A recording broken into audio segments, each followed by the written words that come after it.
বিপন্ন নিরাপত্তা। ঢাকার ভারতীয় ভিসা কেন্দ্র বন্ধ করল দিল্লি, আর তার আগেই তলব করা হলো বাংলাদেশি রাষ্ট্রদূতকে। হঠাৎ করেই বিরাট সিদ্ধান্ত নয়া দিল্লির। ঢাকায় আইভ্যাক বন্ধ ঘিরে উঠছে প্রশ্ন। ভারত বিরোধী বক্তৃতার রেশ। ঢাকায় ভিসা পরিষেবা বন্ধে একেবারে তোলপাড় কাণ্ড। রাষ্ট্রদূত তলবের দিনই ভিসা কেন্দ্র বন্ধ, বার্তা খুঁজছে মহল। বাংলাদেশে ভোটের আগে বাড়ছে অশান্তি, বন্ধ ভারতীয় ভিসা আবেদন।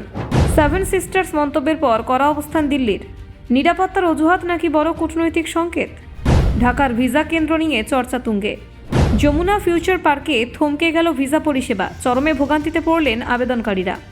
ভারত বাংলাদেশ সম্পর্কে নতুন টান, ভিসা কেন্দ্র বন্ধে ঠিক কিসের ইঙ্গিত পাওয়া যাচ্ছে দেখুন।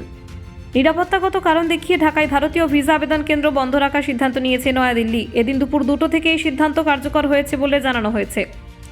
হঠাৎ করে এমন ঘোষণা আসায় ভিসা আবেদনকারী এবং সাধারণ মানুষের মধ্যে স্বাভাবিকভাবে প্রশ্ন এবং কৌতূহল তৈরি হয়েছে। বাংলাদেশের ইন্ডিয়ান ভিসা অ্যাপ্লিকেশন সেন্টার বা আইভ্যাকের তরফে একটি সংক্ষিপ্ত বিবৃতির মাধ্যমে এই তথ্য প্রকাশ করা হয়। বিবৃতিতে বলা হয়েছে, বর্তমান নিরাপত্তা পরিস্থিতির কথা মাথায় রেখে এই সিদ্ধান্ত নেওয়া হয়েছে। তবে ঠিক কী ধরনের নিরাপত্তা ঝুঁকির কথা বলা হয়েছে সে বিষয়ে কোনো বিস্তারিত ব্যাখ্যা দেওয়া হয়নি। সবচেয়ে উল্লেখযোগ্য বিষয় হলো, এই ভিসা কেন্দ্র যতদিন বন্ধ থাকবে সে সম্পর্কে কোনো নির্দিষ্ট সময়সীমা জানানো হয়নি। ফলে যারা আগামী কয়েকদিনের মধ্যে ভারতে যাওয়ার পরিকল্পনা করেছিলেন তাদের মধ্যে অনিশ্চয়তার সৃষ্টি হয়েছে। শুধুমাত্র এটুকু জানানো হয়েছে যে যারা ওই দিনের জন্য স্লট বুক করেছিলেন তাদের জন্য নতুন তারিখ এবং সময় পরে জানিয়ে দেওয়া হবে। ভিসা কেন্দ্র বন্ধ থাকার কারণ হিসেবে বর্তমান নিরাপত্তা পরিস্থিতির কথা বলা হলেও সেই পরিস্থিতি ঠিক কতটা গুরুতর সেই নিয়ে নানান মহলে জল্পনা শুরু হয়েছে। সাধারণত এমন সিদ্ধান্তের আগে কিছু সতর্কতামূলক ঘোষণা বা নির্দেশিকা জারি করা হয়, কিন্তু এই ক্ষেত্রে হঠাৎ করে কেন্দ্র বন্ধ হওয়ায় বিষয়টি আরও তাৎপর্যপূর্ণ হয়ে উঠেছে। ঘটনাচক্রে একই দিন দিল্লিতে নিযুক্ত বাংলাদেশের রাষ্ট্রদূত এম রিয়াজ হামিদুল্লাহকে তলব করেছিল ভারতের বিদেশ মন্ত্রক। সংবাদ সংস্থা ANI সূত্রে জানা গিয়েছে, এই তলবের পেছনে রয়েছে বাংলাদেশের সাম্প্রতিক রাজনৈতিক পরিস্থিতি এবং কিছু উস্কানিমূলক বক্তব্য নিয়ে ভারতের উদ্বেগ।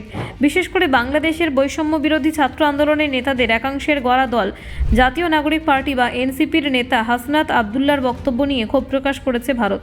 তার একাধিক বক্তৃতায় প্রকাশ্যে ভারত বিরোধী মন্তব্য শোনা গিয়েছে বলে সূত্রে খবর। হাসনাত আবদুল্লাহ তার বক্তৃতায় উত্তর পূর্ব ভারতের 7 রাজ্য অর্থাৎ সেভেন সিস্টার্সকে ভারতের মানচিত্র থেকে আলাদা করে দেওয়ার ডাক দিয়েছিলেন বলে অভিযোগ। শুধু তাই নয়, ওই অঞ্চলের বিচ্ছিন্নতাবাদী শক্তিগুলিকে আশ্রয় দেওয়ার কথা প্রকাশ্যে বলেন তিনি। এই মন্তব্যগুলিকে ভারত অত্যন্ত গুরুতর এবং বিপজ্জনক বলে মনে করছে। এই প্রেক্ষাপটে ঢাকায় ভারতীয় দূতাবাস এবং সংশ্লিষ্ট প্রতিষ্ঠানগুলোর নিরাপত্তা নিয়ে উদ্বেগ বেড়েছে। ভারত সরকারের আশঙ্কা, বর্তমান রাজনৈতিক উত্তেজনার আবহে ভারতীয় স্বার্থ বা নাগরিকদের ওপর হামলার ঝুঁকি উড়িয়ে দেওয়া যায় না। এই আবহে ঢাকার ভারতীয় ভিসা কেন্দ্র বন্ধ রাখার সিদ্ধান্তকে কূটনৈতিক মহল অত্যন্ত গুরুতর বলে মনে করছে। এটি শুধুমাত্র প্রশাসনিক সিদ্ধান্ত নয়, বরং দুই দেশের সম্পর্কের বর্তমান টানাপোড়েনের প্রতিফলন বলে অনেকে মনে করছে। ব্যুরো রিপোর্ট, অজানারা দেশে।